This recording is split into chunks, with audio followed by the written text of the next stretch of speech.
안녕 얘들아, 잘 지내고 있니? 오늘은 이제 예수님을 만난 사람들 마지막 이야기야. 사마리아 여인.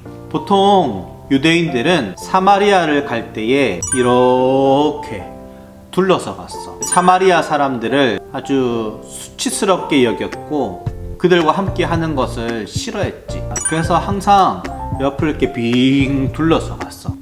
그런데 예수님은 그렇게 가시지 않으셨어. 매우 의도적으로 사마리아 땅을 바로 직접 관통해서 가시려고 했지. 이유는 한 여인을 만나기 위해서였어. 특별히 이 여인을 만나려고 했던 시간이 있는데 얘들아, 그런 노래 알아? 비가 요즘에 깡 노래로 다시 인기를 얻고 있는데, 그래서 뭐 이런 거 있더라. 1일 1깡. 근데 비의 노래 중에 이런 게 있어. 태양을 피하고 싶었어, 이런 노래가 있어. 그때 당시 태양이 아주 강할 때였는데 그때는 아무도 나오지 않았거든. 근데 이 여인은 유독 태양이 아주 강할 때 그때 나왔던 거야. 그때 예수님이 이 여인을 기다리다가 이 여인이 이제 물을 기르러 나왔던 거지.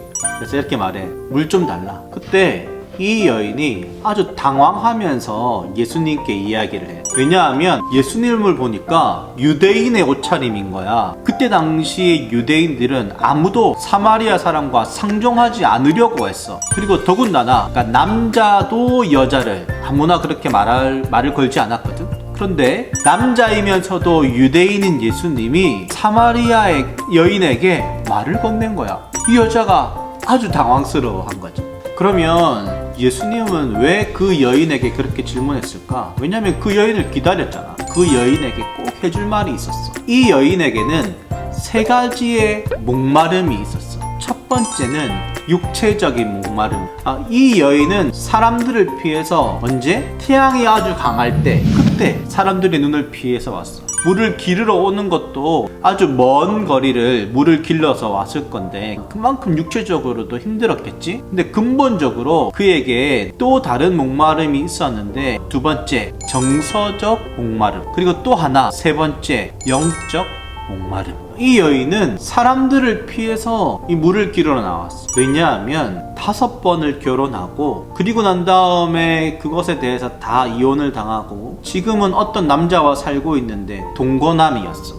이렇게만 보면 이 여인이 성적으로 아주 문란한 여자였겠지? 이렇게 생각할 수 있잖아. 근데 당시 유대인이나 사마리아 사회들을 되돌아보면 그렇지 않아. 여자는 남편에게 이혼할 수 있는 권한이 없었어. 그 말은 남성에게 버림받은 여인이 바로 이 여인인 거지.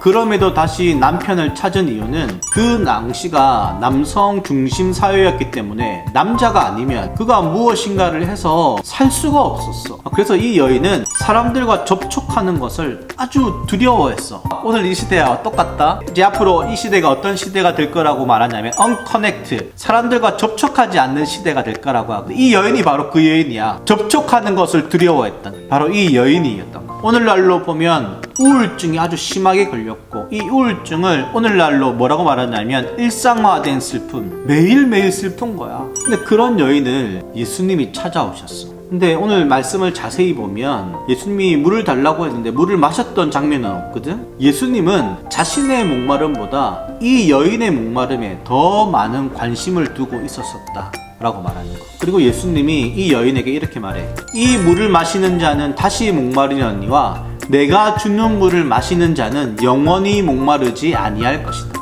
그러니 이 여인이 그 물을 좀 주십시오, 이렇게 말해. 근데 예수님이 뭐라고 대답했는 줄 알아?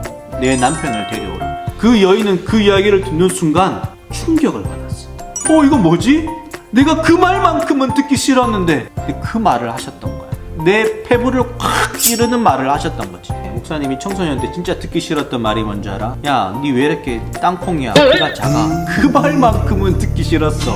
그래서 가끔 나도 모르게 버럭버럭 할 때가 있었어. 청년 때는 다 애인이 있고 막 다 교제하는 사람인데 목사님 없었거든. 아주 외로웠거든. 근데 지금은 사랑하는 아내를 만나서 이렇게 결혼하고 했지만 그때 당시에는 그게 내한테는 또 아주 목마름이었어. 얘들아, 너희들도 아마 이 말만큼은, 그리고 나의 이런 것만은 말하지 말았으면. 근데 얘들아, 내가 정말 숨기고 싶고 또 다른 사람에게 드러내기 싫었던 그 나의 아픔 예수님이 다 아신다. 아마 여인도 남편을 데려오라고 했을 때 아주 당황했을 거야. 근데 이 여인이 이렇게 대답을 해요. 나는 남편이 없나이다. 만약에 예수님이 어떤 분이신지를 그가 몰랐다면 아마 그렇겠지. 숨기려고 했겠지.